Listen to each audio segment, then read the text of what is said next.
Ya estamos de regreso, amigos, con Fernando Rivera Melo. Entonces, coméntanos las características de las habilidades personales, Fernando. Mira, las habilidades personales estamos hablando de un estado mental o de una actitud mental. Exacto. Es decir, es toda una actitud de nuestra mente el que nosotros podamos hacer frente a determinadas situaciones. Necesitamos tener una actitud previa que solvente ante lo cual nos vamos a enfrentar o desde dónde lo vamos a enfrentar.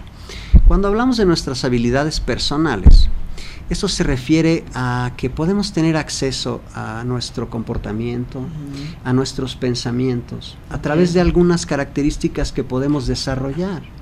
Por ejemplo, si nosotros nos pusiéramos a observar cómo es que estamos juzgando lo que hacemos, ¿no? Claro. Cómo es que estamos distinguiendo lo que hacemos, cómo es que estamos contrastando nuestros pensamientos, nuestras habilidades, cómo estamos evaluándolas, desde dónde las estamos evaluando, para qué las estamos evaluando, si las estamos proponiendo, si las estamos suponiendo, si las podemos crear, si las podemos ordenar. Todas estas habilidades que yo ya poseo, que de alguna manera me sirven para poder responder ante alguna situación, necesito darle un orden en mi mente. Claro. A veces nada más respondemos como si estuviéramos jugando ping pong. Claro. Y no nos ponemos a reflexionar en ver qué podría ser más productivo en determinado momento en relación a la observación, análisis y desarrollo de mis propios pensamientos. Cuando yo me enfoco en mi estado mental, o en uno de estos estados mentales que hablan de mis habilidades personales, yo sé bien que yo soy muy bueno o que tengo muchas capacidades para responder ante determinada situación, y nadie más la va a tener como yo. Claro. Luego, entonces, si yo me pongo a desarrollar esas habilidades, seguro es que voy a tener un mejor resultado en mi vida. Pero eso es de algo que tú conoces, que tienes o que crees o que te has dado cuenta que te funciona. En las que supuestamente no tenemos ese desarrollo, ¿también lo podemos desarrollar? Claro que sí, porque mira, acuérdate que también tenemos algo que se llama creatividad. Es otra de nuestras habilidades, ¿no? Sí. Una habilidad mental. Una habilidad mental. La creatividad nos impulsa, por ejemplo, a proponer cosas sin conocerlas, a crear de la nada, ¿no? A decir, yo quiero que suceda esto. Y estoy visualizándolo primero porque me siento lo suficientemente hábil como para poder primero imaginarlo en mi mente, claro, y después llevarlo a tener una forma real y tangible, claro, ¿cierto? Sí, claro. Entonces, en la medida en que nosotros podemos recurrir a estos esquemas mentales y salirnos del enfrascamiento de los esquemas mentales pobres o que nos empobrecen, ante nuestros recursos, es que podemos desarrollar nuestras habilidades. Claro. Si yo te preguntara ahorita, oye, ¿tú hablas chino? ¿Qué me dirías? Que no. Que no. Es algo que no está en tus habilidades actuales. Actuales, ¿verdad? Exacto. Sin embargo, yo sé que en función de tú contactar con tu estado creativo mental, podrías decir, bueno, no hablo ahorita chino, pero ¿qué tal que me preguntes en 5 años? Exacto. Y entonces, en este proceso de tiempo, empezar a crear, proponer, contactar, ordenar, planificar todo tu sistema de habilidades para poder tener acceso a ese recurso. ¿Me explico? Claro. A veces no porque no lo tengamos ahorita, quiere decir que nunca lo vamos a tener. Hay gente que piensa solamente en función de los recursos con los que cuenta. Exacto. Te voy a poner un ejemplo. Hay gente que trabaja en una empresa X, ¿no? Y gana 10,000 pesos mensuales, 20,000 pesos mensuales. Bueno, esta persona organiza su vida en función a eso que tiene. Claro. Es decir, sabe que le va a alcanzar para pagar la renta, su mensualidad del coche, su cablevisión o Sky o lo que sea, sin comercial alguno aquí, perdón. Comida. Su comida, su vestido. Pero si tú le dices, oye, vámonos este próximo fin de semana a Tijuana a festejar el fin de semana, ¿ya? Te va a decir, no, porque no tengo. Porque según mis recursos actuales, y alcanza no para tengo. Eso y ya, exacto. Así vive pensando la gente, en función de lo que tiene. En función de lo que tiene. Pero no se da cuenta de que la posibilidad de creación puede hacer que él contacte con otros recursos y crear de la nada el recurso necesario para poder irse a ese fin de semana que tanto desea. Claro. Ahí es donde yo digo que entran en juego estos estados de la mente, porque a veces no les hacemos caso. Pero tú sabes también, por ejemplo, que cuando una mula dice paso y una mujer dice me caso, la mula pasa y la mujer se casa. No sé, pero ella crea todos los recursos necesarios y logra lo que ella quiere, ¿cierto? Así es. Así bueno, es. de la nada, a veces nada. hasta sin novio dice, yo me caso en un mes y no, a ver, ¿cómo la paras, no? Bueno, esto tiene que ver con aquellos recursos con los que cuenta la persona para poder tener acceso a ese futuro que ve posible, no a la condición actual, ¿no? La condición actual nos dice a qué estamos comprometidos en este momento, pero nada tiene que ver con lo que va a suceder en una semana, ¿no? De eso hablan nuestras habilidades. No, y realmente todas las cosas que podemos hacer, pero que no sabemos o no creemos que tenemos esas habilidades para hacerlas. Claro. ¿Qué hay que hacer para salir de esto? Para darnos cuenta de que podemos hacer todo, ¿no? Bueno, mira, esto es un proceso, ¿no? Yo digo que todos estamos llamados, de alguna manera, a emprender un camino que nos conduzca a ser cada vez más íntegros, más enteros, claro, más plenos. Es cierto que este tipo de conocimientos pues no están en cualquier lugar. En cualquier lado. Tenemos que, contactando otra vez con estos recursos, buscar la manera de acercarnos a ellos, claro, ¿no? Ahí están. Es cosa de nosotros movernos. La gente a veces, yo creo que prefiere estar en zonas cómodas, ¿no? En su zona donde de confort, no pase nada. No se quieren mover de su zona de confort porque los mueves y en lugar de decir, bueno, si me muevo me va a ir mejor, piensan que si se mueven les va a ir peor. Claro, te hablaba yo del ejemplo de esta persona que trabaja y cada mes espera un determinado sueldo y así viven años hasta que están ahí porque buscan la manera de jubilarse para ya no hacer nada. Nada, exacto. ¿No? Pero de son pronto 30 cuando años, sí, o más, no sé, ahorita ya. Pero la gente le apuesta a eso, ¿no? Mejor aquí que está seguro. Aquí una gotita, no importa, pero es segura. Pero eso también depende de la enseñanza que hemos recibido, ¿no? Yo digo que no solamente de la enseñanza, porque fíjate que hoy por hoy, yo digo que somos más hijos de nuestro tiempo que de nuestros maestros y de nuestros padres.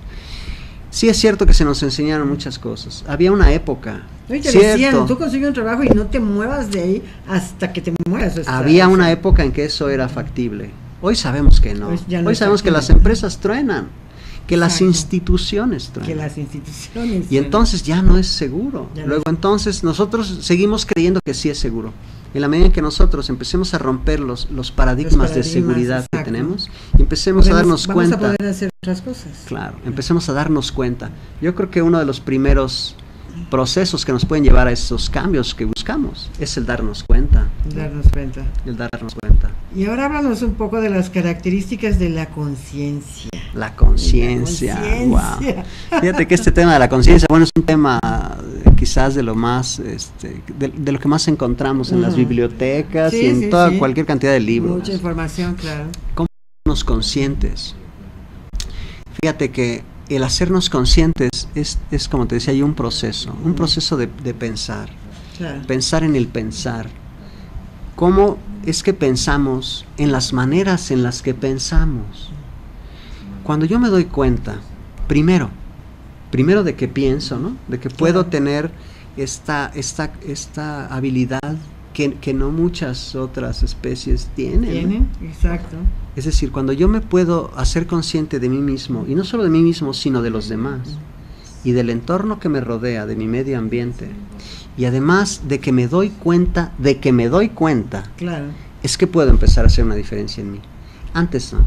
Hay acontecimientos que me pasan y de los cuales soy consciente, pero que también me doy cuenta de que no soy realmente consciente de que soy consciente de eso. Te voy a poner un ejemplo. Imagínate que estamos en un lugar cerrado y de repente hay una fuga de gas. Y soy consciente de que existe una fuga de gas. Porque quizás lo huelo, ¿no? Sí, porque no se ve. De pronto lo huelo. Pero te das cuenta que al poquito tiempo el olfato se acostumbra a ese aroma y perdemos esa conciencia de ese aroma. De ese aroma. Y sin embargo no tenemos conciencia plena de que de seguir respirando nos vamos a morir. Claro. Una cosa es tener conciencia de una situación y otra es hacerme consciente de que soy consciente de eso. ¿Me explico? Sí. La conciencia busca que tú contactes con ese estado. A veces las cosas nos suceden y no sabemos o no queremos darnos cuenta de por qué nos suceden, ¿no? Claro. Cuando buscamos esa distinción y entonces podemos separar la palabra incluso consciente con C, ¿no? Se refiere al darnos cuenta, pero consciente con SC habla de que nos damos cuenta de que nos damos cuenta. Y eso es un ejercicio como de autoobservarnos a nosotros mismos, pero desde una plataforma superior, en donde nos estamos viéndonos como un observador externo, a ver cómo es que nos comportamos nosotros. En la medida en que yo cobro conciencia de eso, puedo tener accesos a otro tipo de pensamientos, a otro tipo de comportamientos, que es lo que busco a final de cuentas, para hacerme cada vez más entero, como te decía yo, ¿no? Estamos como fragmentados. La idea es buscarnos o hacernos cada vez más íntegros. Y la palabra integridad, pues en su definición, nos habla de que merecemos ser enteros, ¿no? No hechos de pedacitos, ¿no? Sino, como te decía al principio, de un sistema holónomo, ¿no? Que esta frase griega o esta palabra griega que en su diminutivo dice holón, que es una parte de un todo, ¿no? Es una parte de un todo, pero que a la vez es un todo. Dice Ken Wilber en uno de sus libros, cuando habla de la psicología o de una definición de la psicología, él nos dice que el holón no solamente es una parte individual, sino que además es parte de un todo mayor. De un todo mayor. ¿No? Como somos todos, ¿no? Como somos todos. Y el otro estado de la mente es la flexibilidad. La flexibilidad. Aquí sí. Sí, ¿Qué mira. Tan flexible es tu mente? ¿Qué tan flexibles somos? A veces somos muy duros con nosotros mismos. Sí. Nos encerramos en nuestros propios pensamientos. A veces somos los que más nos atacamos nosotros mismos, ¿no? Sí. Nuestros peores enemigos. Nuestros peores enemigos. A lo mejor con los demás somos unos poco más flexibles, pero con nosotros no dejamos pasar nada, ¿no? Cierto. Estamos muy rígidos en cuanto a nuestros pensamientos. Creemos que son, para empezar, nuestros. Para empezar, ¿no? Cosa que no es cierto. Nosotros tenemos acceso a una serie de interpretaciones en el mundo y nosotros optamos por las que vamos conociendo en el camino, en el proceso. Hay gente muy cerrada, digo yo, ¿no? Muy cerrada. En la actualidad hay gente que digamos, trabaja mucho en su egoísmo, en su egolatría, en su cerrazón. Y esto, sin duda, lo lleva como resultado, pues a estar quizás solos, a estar separados de la comunidad, de sus grupos. Y es gente que seguramente tiene resultados de este tipo, ¿no? Terminan solas, rompiendo vínculos, ¿no? Erik Erikson, en su definición, cuando hace estas definición de la personalidad, él la divide en 8 etapas, y la última de ellas, la octava, habla de esto, de que las personas a veces, sobre todo las personas mayores, fíjate, o terminan siendo personas altamente separadas de la sociedad, que rompen vínculos, se separan, se van aislando, se van perdiendo de la comunidad, y esa es una parte, ¿no?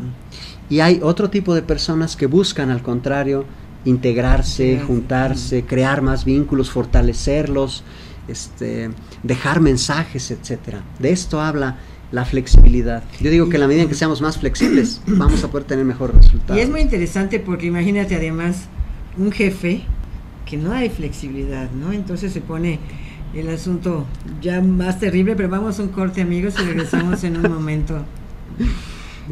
Sí, un jefe de familia.